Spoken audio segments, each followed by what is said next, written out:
warahmatullahi wabarakatuh. Salam sejahtera bagi kita semua. Salam Om Swastiastu, Namo Buddhaya, salam kebajikan. Halo teman-teman semua, selamat sore dan selamat bergabung di podcast KKN kelompok 72 KKN MIPDR 14 2022 UIN Wali Songo Semarang. Nah, baik teman-teman, kali ini perkenalkan saya Ardi Sulistiawati dan rekan saya Haidir. Nah, kami akan menjadi host selama podcast kita kali ini. Nah, teman-teman, pada sore hari ini kita akan membahas tentang moderasi beragama. Nah, tahu nggak sih apa itu moderasi beragama sendiri? Jadi, sedikit pengantar dari kami nih. Moderasi beragama itu kan merupakan suatu kebutuhan kita untuk menjawab tantangan terkait praktik-praktik atau oknum-oknum yang menafsirkan dalil atau nas-nas Al-Quran atau kitab-kitab yang lebih ke ekstrim kiri maupun kanan. Nah, jadi moderasi beragama itu berangkat dari praktik untuk memberikan penguatan bahwa yang namanya beragama itu tidak harus saklek, yang namanya beragama itu tidak boleh kolot, namun yang dimaksud dengan moderasi beragama itu bahwasanya beragama itu haruslah luas. Nah, jadi berangkat dari tadi pemaparan saya tadi, maka podcast kita sore kali ini akan mengangkat tema dan pembahasan yaitu Moderasi beragama, berbeda namun bersama, bingkai toleransi antar umat beragama, wujud harmonisasi sebagai upaya deradikalisasi. Nah, jadi itu adalah tema yang akan kita bahas terkait dengan sore kali ini. Nah, kita sudah kedatangan nih narasumber yang tentunya hebat dan tentu saja kompeten dengan tema pembahasan kita kali ini. Dan beliau ini juga aktif di Rumah Moderasi UIN Wali Songo loh teman-teman. Nih, siapa sih beliau? Kira-kira teman-teman semua penasaran gak nih? Penasaran dong. Siapa nih Haidir? Siapa nih? Nah, ini saya bacakan dulu ya CV-nya. Nama Petrus Saribun, DipTH, SPDK. Tempat tanggal lahir Ambarawa, Kabupaten Semarang, 5 Juli 1974. Alamat Lingkungan Gintungan, RT 01 RW 05, Kelurahan Bandungan, Kecamatan Bandungan, Kabupaten Semarang. Riwayat pendidikan SDN Bandungan 02, SLTP Taman Dewasa Ambarawa, SMK Dr. Jito Ambarawa, Sekolah Tinggi Teologi Sangkakala Topeng, D3 Teologi, Sekolah Tinggi Abdil Ungaran, S1 Pendidikan Agama Kristen, dan yang terakhir STT Into Surakarta S2 masih dalam proses. Selanjutnya riwayat pekerjaan 1. Karyawan swasta PT CV Cahaya Sari Elektronik Semarang, bagian desain elektronik. Yang kedua, menjadi pendeta dari tahun 1999 sampai sekarang. Guru honorer SD, SMP, SMK tahun 2003 sampai sekarang. Yang ketiga, dosen terbang Sekolah Tinggi Teologi Sangkakala tahun 2014 sampai 2018, Prodi Pendidikan Agama Kristen. Yang keempat, wartawan media online, Suara Demokrasi, Jurnal Jateng, Kilas Fakta Realitas News, Sekretaris DPC AWPI Kabupaten Semarang, Sekretaris Kaperwil Realita News. Dan yang terakhir, pengawas pemilu pada tahun 2013 sampai 2019. Kemudian karya ilmiah, pengaruh katekesasi pranikah terhadap keharmonisan rumah tangga pada usia 1 sampai 10 tahun. Wah, mendengar dari CV-nya sangat hebat sekali ya teman-teman nih. Bapak Pendeta Petrus Saribun ini. Langsung saja, tidak perlu berlama-lama, kita langsung saja. Silahkan Bapak Pendeta Petrus Saribun untuk bergabung bersama kami. Silahkan Bapak. Silahkan Bapak. Iya, selamat bergabung Bapak dengan kami. Baik Bapak, sebelumnya selamat datang di acara podcast pada sore kali ini. Sebelumnya bagaimana Bapak kabarnya? Baik, luar biasa. Iya, alhamdulillah. Jadi begini Bapak, pada podcast sore kali ini kita tentunya akan membahas terkait bagaimana sih moderasi beragama itu, lalu bagaimana sih penerapan moderasi beragama di lingkungan Gitungan ini secara khususnya, yang sudah kami dengar bahwasanya penduduk di lingkungan ini heterogen atau majemuk bermacam-macam, baik dari segi adat istiadat, budaya, termasuk juga agamanya. Nah, tentunya sore kali ini kita akan kulik lebih dalam nih Pak terkait dengan moderasi beragamanya seperti apa, lalu praktik-praktik toleransinya nih seperti apa gitu Pak. Ya. Iya. Terima kasih untuk host bisa nama. Oh iya, oke Iya. Pak, perkenalkan dulu, nama saya Haidir. Ya, Haidir ya. Perkenalkan saya Ardi Sulistiawati Oh ya, Bapak. ya, Iya. ya. Oke. Iya. Hal yang bisa kita bicarakan berkenaan dengan moderasi beragama itu sangat menarik. Iya. Bila kita boleh diskusikan, bila kita boleh kita sampaikan. Kenapa? Karena moderasi beragama itu sebuah hal yang sangat luar biasa. Karena moderasi beragama sesuai dengan falsafah bangsa kita, yaitu Pancasila dan Undang-Undang Dasar Negara Republik Indonesia itu secara nasional. Secara khusus yang ada di Kabupaten Semarang itu juga sudah berdiri beberapa kegiatan-kegiatan tentang moderasi beragama. Terakhir kemarin kita ada moderasi beragama di Pendopo Kecamatan Ambarawa yang dikumpulkan oleh Forum Komunikasi Umat Beragama atau seringkali disebut dengan FKUB yang ada di Kabupaten Semarang yang punya peran di dalam moderasi beragama ini. Ada beberapa tokoh-tokoh masyarakat yang diundang, baik dari tokoh Muslim, tokoh Kristiani, tokoh Katolik, tokoh Konghucu, tokoh Hindu, Buddha, bahkan penghayat kepercayaan. Jadi pada intinya bahwa moderasi beragama itu sangat mendukung karena sesuai dengan falsafah bangsa kita tentang kehidupan toleransi umat beragama. Itu yang bisa saya sampaikan. Iya. Baik nih Bapak. Jadi setelah banyak bertanya-tanya nih dengan Bapak. Oh, Bapak siap untuk menjawab Bapak? Siap. Ya. Jadi pertama-tama kita bahas dulu yang ringan-ringan deh. Iya. Ini terkait dengan toleransi. Ya. Apa sih Pak toleransi itu dari perspektif Bapak sendiri coba? Ya. Toleransi Bapak, silahkan. Toleransi adalah sebuah paham atau sebuah pemikiran yang kita boleh pahami bersama bahwa hidup kita ini tidak sendiri. Artinya hidup kita ini ada orang lain. Begitu pula dalam sebuah keyakinan agama kita masing-masing, bahwa khusus yang kita yakini bahwa agama itu sesuatu keyakinan yang kita hakiki, yang kita harus kita yakini. Tapi kita juga sadar bahwa di sekitar kita juga banyak keyakinan yang lain. Iya, benar Pak. Ya, itu yang perlu kita pahami. Oleh karena itu toleransi atas sebuah kehidupan yang saling mengasihi, saling menghargai, saling menerima satu sama lainnya. Terkecuali ketika kita bicara tentang dogma, itu masing-masing keyakinan sesuai dengan kepercayaan masing-masing. Tapi ketika kita bicara tentang toleransi, maka wawasan kita boleh dibuka bahwa hidup kita tidak sendiri, ada orang lain yang di sekitar kita.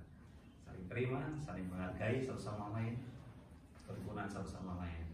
Itu inti daripada sebuah toleransi. Gitu ya. Nah, tadi kan udah dibahas tuh Pak pengertian dari toleransi. Nah, selanjutnya itu bagaimana sih Pak pengertian toleransi antara semua pemeluk agama gitu Pak? Sama pemeluk agama. Toleransi terbagi menjadi dua bagian, yaitu toleransi umat beragama, intern secara agama masing-masing, dan ekstern. Artinya bahwa kita juga kehidupan kita dipenuhi dengan sebuah kehidupan yang meyakini bahwa Tuhan itu ada. Itu secara intern. Tapi secara ekstern bahwa mereka punya sebuah keyakinan masing-masing sesuai dengan kepercayaan masing-masing, meyakini bahwa Tuhan itu ada. Ya, artinya bahwa kita saling hidup berdampingan satu sama lain. dengan cara yang berbeda-beda sesuai dengan keyakinan masing-masing. Gitu. Ya. Baik Pak, karena tadi sudah dijelasin ya terkait dengan toleransi umat beragama. Ya. Nah, untuk selanjutnya kan sebagaimana yang dijelaskan Bapak tadi di awal di pembuka tadi, bahwasanya di lingkungan ini kan majemuk ya, heterogen, bermacam-macam, terutama di keagamaannya. Ada dari agama Islam, ada juga Kristen, bahkan sampai sekarang pun masih ada aliran penghayatan atau kepercayaan. Nah, tentunya ini kan ada praktik-praktik toleransi ya Pak di sini, apakah berjalan ataukah tidak. Nah, jadi di sini kami ingin tahu nih Pak, seperti apa sih praktik toleransi antar umat beragama nih di lingkungan ini khususnya nih Pak? Ya, baik. Perlu disadari bahwa lingkungan gintungan merupakan sebuah lingkungan yang sangat menarik karena berbagai macam warna. Iya. Dalam arti bahwa subur dengan keyakinan-keyakinan yang ada. Ada teman-teman dari Muslim, agama Islam, ada teman-teman dari Kristiani, dari Kristen, ada teman-teman dari Panestu atau Mesti Tunggal. Oh, ya. Seringkali disebut dengan penghayat kepercayaan, ya, percaya kepada Tuhan yang Maha Esa. Nah, hal yang konkret yang menarik ketika kita bisa pahami bersama bahwa kehidupan kami yang ada di Gintungan ini sangat luar biasa. Jadi menghargai satu sama lain. Yang kedua, praktek-praktek dalam toleransi beragama, khususnya dalam kegiatan-kegiatan yang ada. Ketika kami diundang di pengajian, saya sebagai pendeta, saya hadir. Iya, sampai hadir seperti itu ya Pak. Ketika diundang di tahlil, ya, tahlil, kami hadir. Nah, itu sebuah bentuk bahwa kami menghargai bahwa mereka itu ada. Itu. Yang kedua juga sebaliknya, ketika kami ada kegiatan-kegiatan perayaan Natal, kami undang teman-teman Muslim, mereka juga hadir. Nah, itu artinya bahwa toleransi di lingkungan Gintungan itu hidup. Ya, begitu juga di kepercayaan juga. Ketika kita ada kegiatan-kegiatan forum-forum tentang kegiatan penghayatan, ya kami hadir di situ. Intinya bahwa lingkungan Gintungan merupakan lingkungan yang meskipun itu berbagai macam-macam keyakinan, bahkan budaya yang luar biasa, ya, kami bisa rukun sehati. Ya. Digambarkan seperti ini, ada buah apa? Pisang, ada buah jeruk, apokat, ada aqua. Ketika ditata dengan rapi, ya indah kan itu. Ya, meskipun rasanya berbeda-beda kan. Nah, itu Gintungan itu seperti itu. Ya. Sampai tadi kan Dok menjelaskan ya, sampai datang ketika diundang ke tahlilan, Bapak Pendeta pun ini datang loh teman-teman ya. Tapi mungkin agar tidak terjadi kesalahpahaman nih Pak, maksudnya dalam artian atau menimbulkan penafsiran yang bermacam-macam nih, mungkin bisa diperjelas lagi nih Pak, karena ini sangat menarik sekali ya. Kok sampai sih pendeta loh datang ke tahlilan, pendeta datang ketika ada acara yasinan dan lain-lain, atau bahkan yang kita umat Islam ini juga sampai datang ketika diundang oleh tadi penghayat kepercayaan atau namanya Mesti Tunggal gitu Pak. Ya, itu kira-kira ketika Bapak misalnya diundang ke dalam suatu forum, baik itu tahlilan ataupun di aliran penghayatan tadi, kira-kira sikap Bapak yang Bapak terapkan di situ itu seperti apa ya Pak?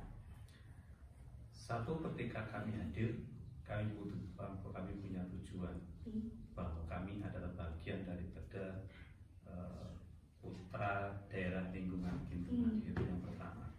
Yang kedua, yang kami tonjolkan di sini adalah sikap kerukunan satu sama lain.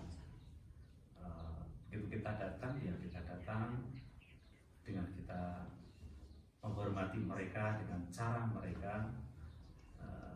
Artinya ya kita hadir di situ untuk bisa menghargai menghargai undangan itu yang jelas, karena namanya diundang itu adalah berkah. Ya, diundang itu berkah, bahkan itu rezeki. Ya kan? Yang kedua, yang ketiga adalah kita meningkatkan silaturahim antara satu sama lain. Jadi ketika kami hadir di situ, malah teman-teman Muslim, teman-teman pengajar kepercayaan merasa senang di situ. Ya. Ya, jadi gini Pak, tadi kan udah disampaikan juga pengertian dari toleransi, terus bagaimana kerukunan masyarakat di wilayah lingkungan seperti itu. Nah, dari dari pandangan agama Kristen seperti itu mengenai toleransi itu pasti memiliki batasan-batasan seperti itu Bapak. Nah, mungkin bisa disampaikan bagaimana sih batasan-batasan dalam hal toleransi antar umat beragama seperti itu. Ya. Batasan-batasan dalam toleransi umat beragama itu sudah saya katakan di depan tadi, ketika mereka bicara tentang dogma, mereka bicara tentang sebuah keyakinan, ya kita menghargai, ya kita menghargai. Tapi kita tidak ikut dalam kehidupan upacara secara praktis. Artinya ketika mereka sholat ya kita menghargai bahwa mereka sholat. Kan itu loh. Ketika kami di gereja ya mereka menghargai bahwa kami ada di gereja. Dan begitu. Jadi seringkali ketika muncul kata moderasi beragama itu ketika ada orang itu bisa terjadi sebuah salah paham. Ketika orang itu tidak paham betul. Wah, kalau orang moderasi beragama itu berarti mencampur aduk. Nah itu beda kan itu kan. Itu beda, berarti itu pemahaman yang belum belum benar sampai ke situ. Begitu. Wah, itu kalau toleransi beragama itu berarti orang nggak tegas sesuatu. Beda pemahaman kata moderasi. Ketika kita telaah daripada kata moderasi itu kan dari kata moderation, ya kan? Jadi kalau dalam bahasa Arab mungkin saya bisa jelaskan itu. Sudah saya tulis di makalah saya kan. Nah itu. Jadi artinya moderasi beragama itu kan kita ini kan juga ada di tengah-tengah. Dalam arti kalau keyakinan ya kita punya prinsip masing-masing, iya kan? Tapi ketika kita bergaul dengan sesama umat beragama, ya kita bisa bergaul. Tapi kalau masalah keyakinan, masalah kepercayaan itu sesuai dengan kepercayaan masing-masing. Itu batasnya begitu. Jadi sehingga bisa terjadi sesuatu yang harmonis. Ya. Seperti itu ya teman-teman. Ya, intinya itu menghargai ya Pak. Menghargai, menerima satu sama lain. Ya. Terus nih Pak ya, karena di dalam lingkungan ini juga tadi heterogen ini tadi tentunya ini kan ada tempat-tempat ibadah ya, ya. Bermacam-macam tempat ibadah, baik itu masjid, gereja atau bahkan tempat-tempat untuk para ini. Donowari namanya. Apa namanya? Donowari. Oh, Donowari namanya Donowari teman-teman ini. Itu untuk ini ya Pak, ibadah untuk umat pangestu. Pengayat. Untuk Oke, ini ilmu baru nih teman-teman, belum pada tahu kan? Namanya apa tadi Pak? Donowari. Itu untuk ibadah penghayat kepercayaan tadi. Nah, itu kan tentunya ada tempat-tempat ibadah dan ada ya tempat-tempat sakral untuk para umat beragama masing-masing ya Pak. Nah, apa sih Pak arti penting dari tempat ibadah itu menurut para pemeluk agamanya masing-masing itu? Mungkin dari Bapak kebetulan sebagai pendeta dan dari agama Kristen, kalau menurut Bapak sendiri ini seperti apa sih arti penting atau urgensi dari tempat ibadah itu sendiri?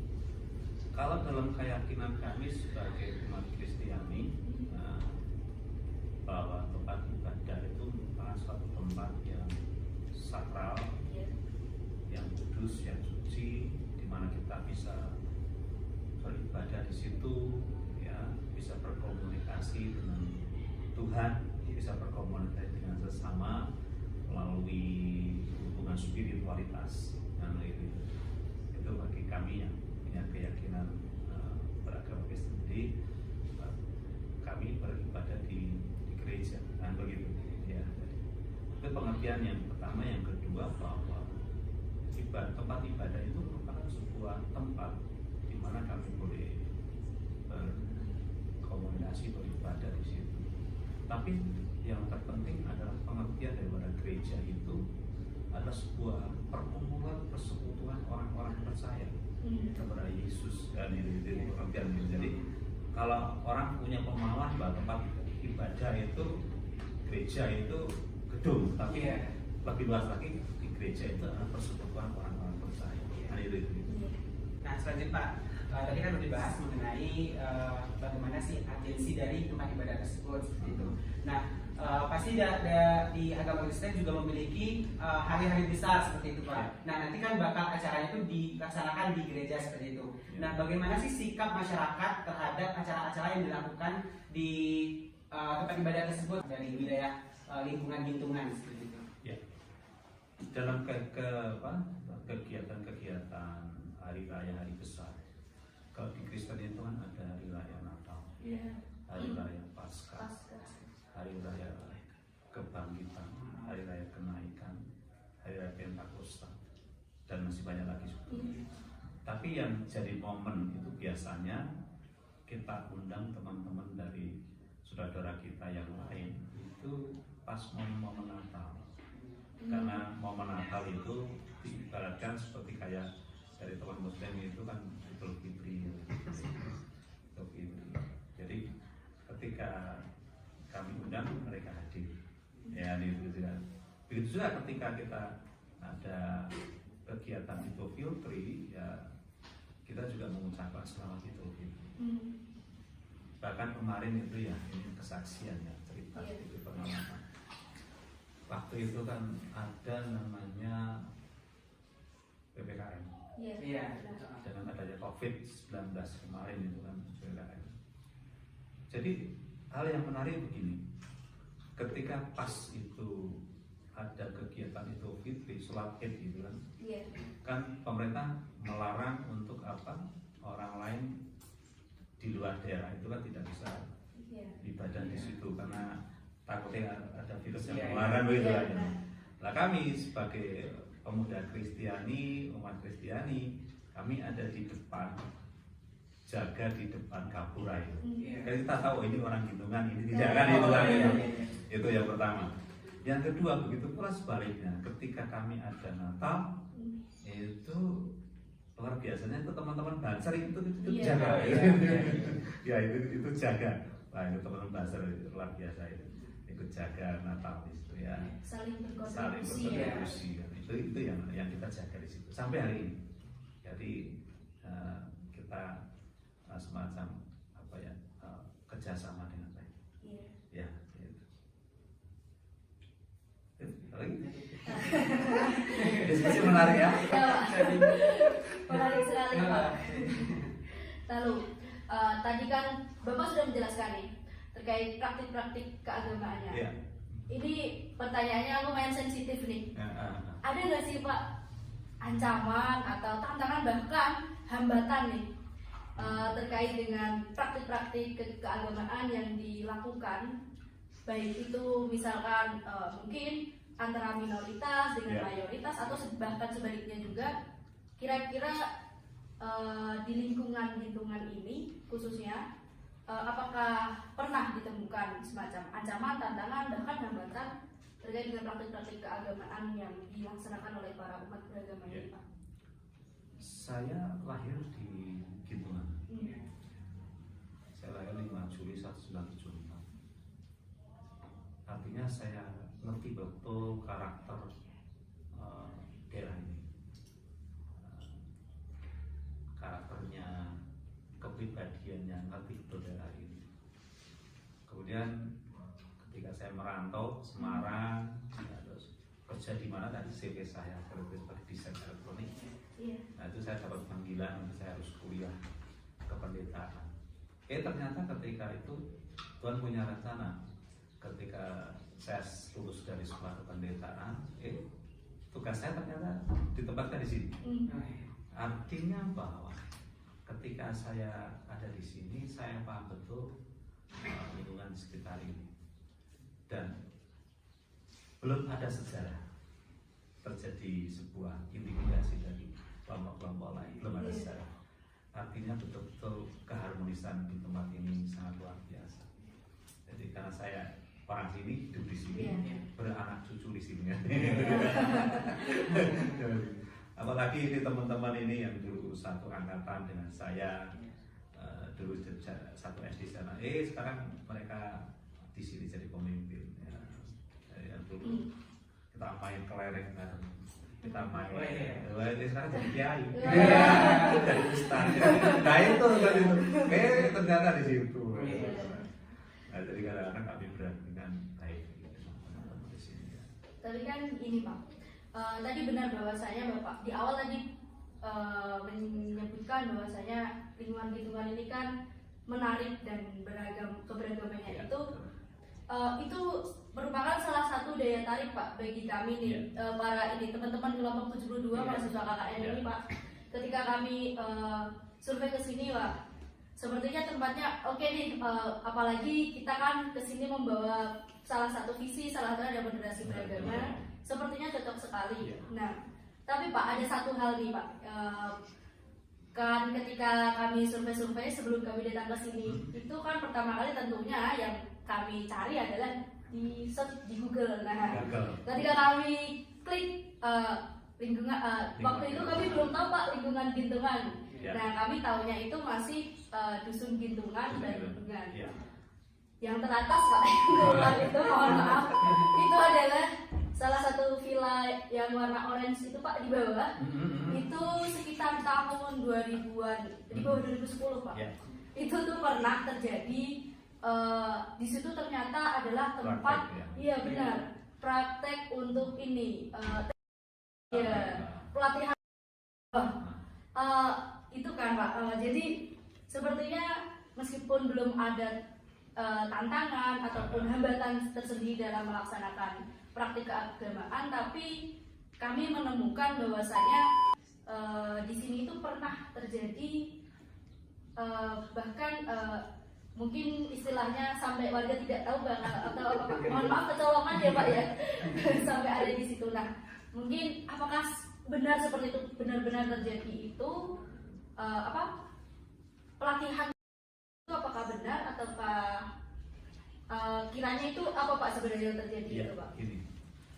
Ketika saya mendengar berita itu cukup kaget, cukup shock gitu kan ya. Kenapa di desa kami bisa kecolongan seperti ini?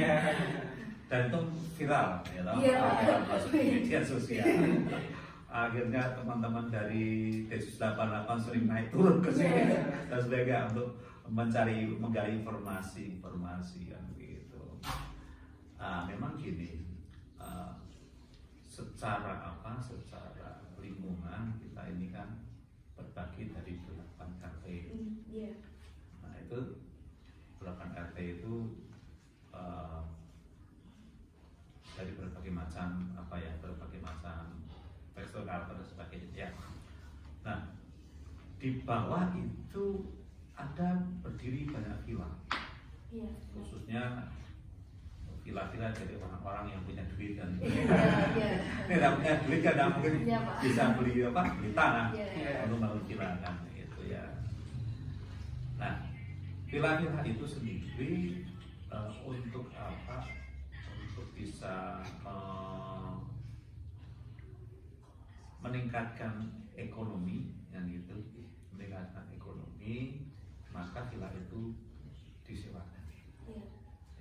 Nah, seringkali memang kadang-kadang gini, ada markup itu malam keakraban.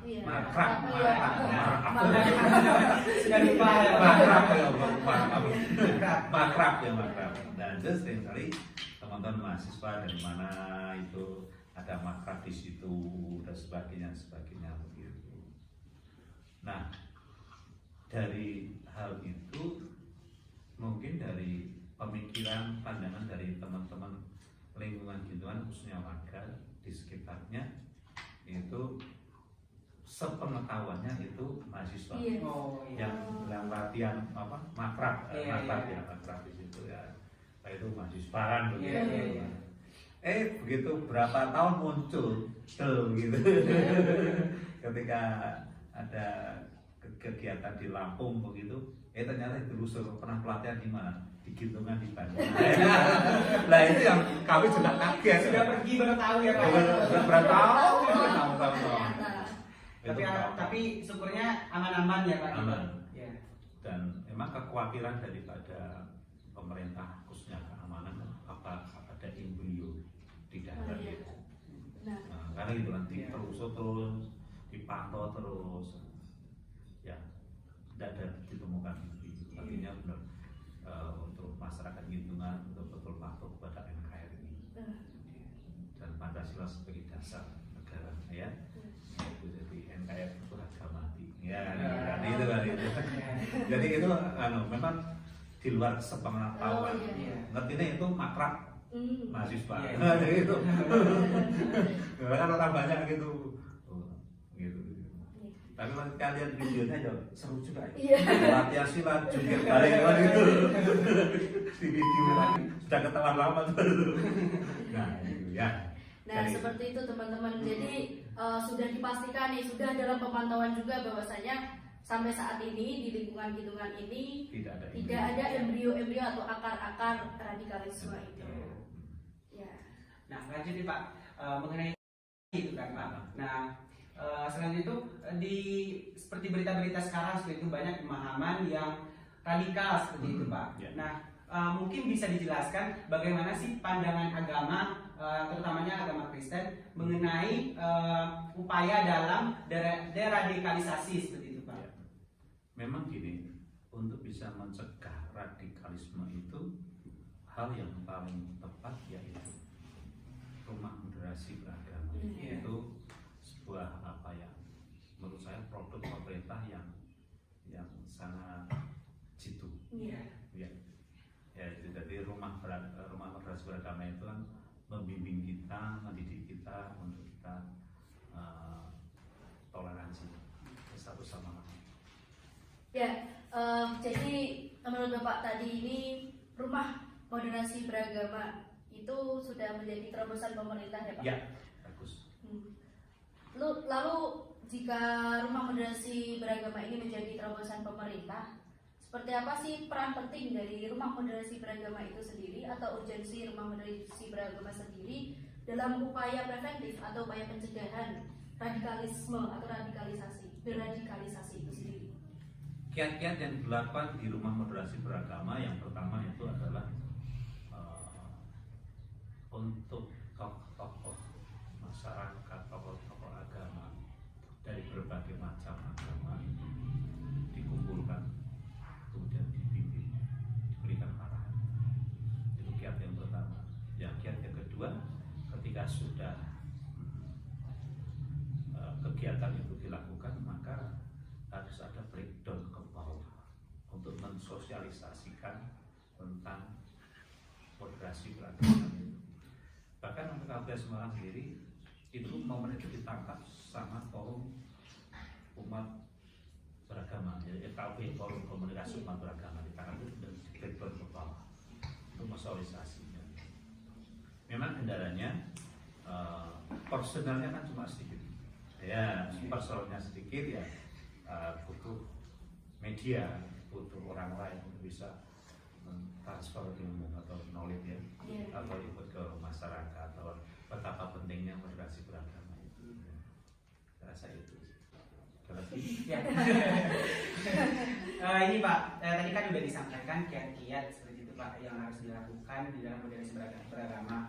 Nah, menurut Bapak apa sih kiat-kiat yang harus mahasiswa lakukan gitu, atau warga Indonesia agar menghindari pemahaman yang radikal? Ya.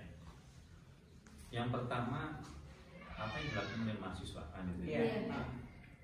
Mahasiswa merupakan sebuah generasi yang nanti kedepannya akan jadi pemimpin.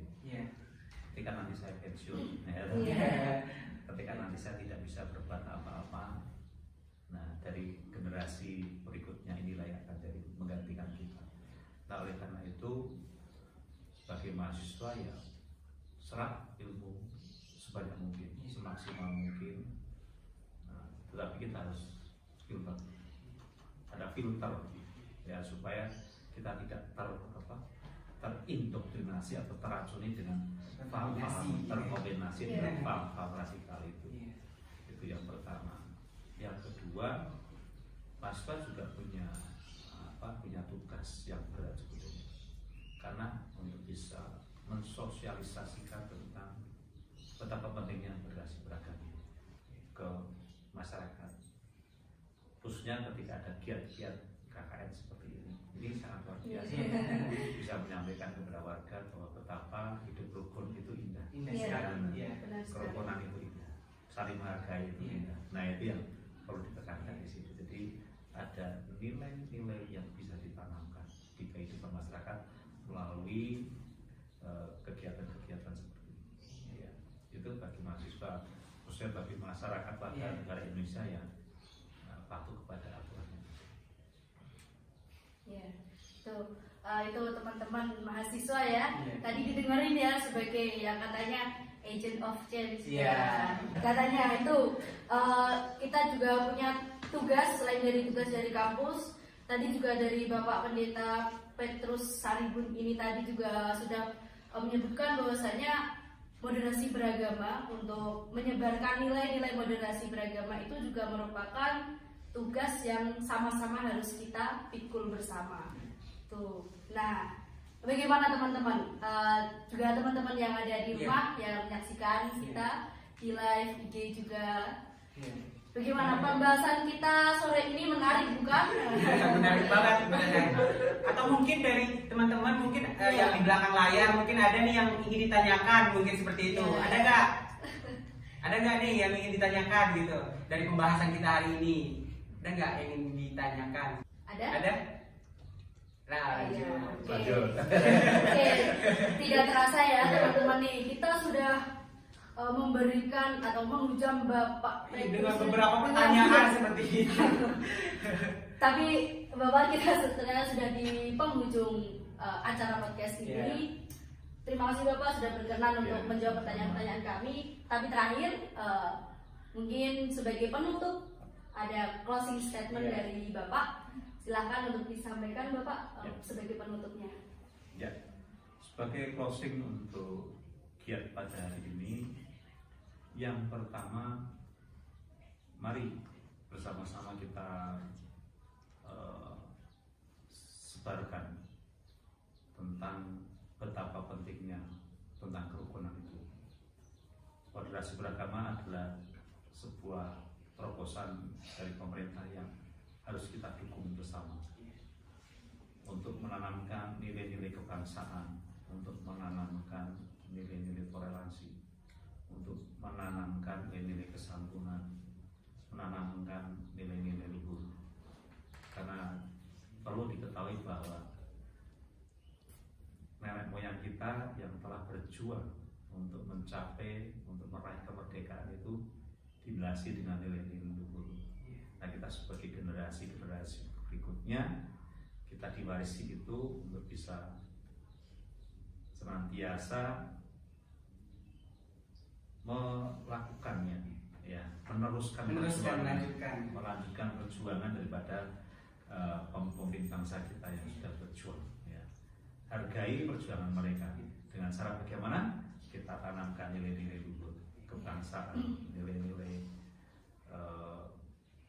kerukunan, toleransi dan sebagainya. Yang jelas kita cinta tanah air, kita cinta bangsa kita junjung Pancasila dan Undang-Undang Dasar Negara Republik Indonesia. Dan harapan saya sebagai generasi yang sudah tua ini, maju terus, tetap semangat, perjuangkan untuk moderasi beragama ini. Terima kasih. Ya, baik Bapak, terima kasih untuk kesediaannya menghadiri podcast kali ini, digelar oleh kelompok 72 KKN MIDR 14. Nah, mungkin itu saja dari kami. Terima kasih ya Bapak sudah meluangkan waktunya untuk hadir pada hari ini. Baik, terima kasih teman-teman. Saya Arni Sulistiawati dan saya Haidir. Kami mohon pamit undur diri. Demikian dari kami, kurang lebihnya kami mohon maaf. Kami tutup Wassalamualaikum warahmatullahi wabarakatuh. Salam sejahtera bagi kita semua. Salam Om Swastiastu, Namo Buddhaya, salam kebajikan.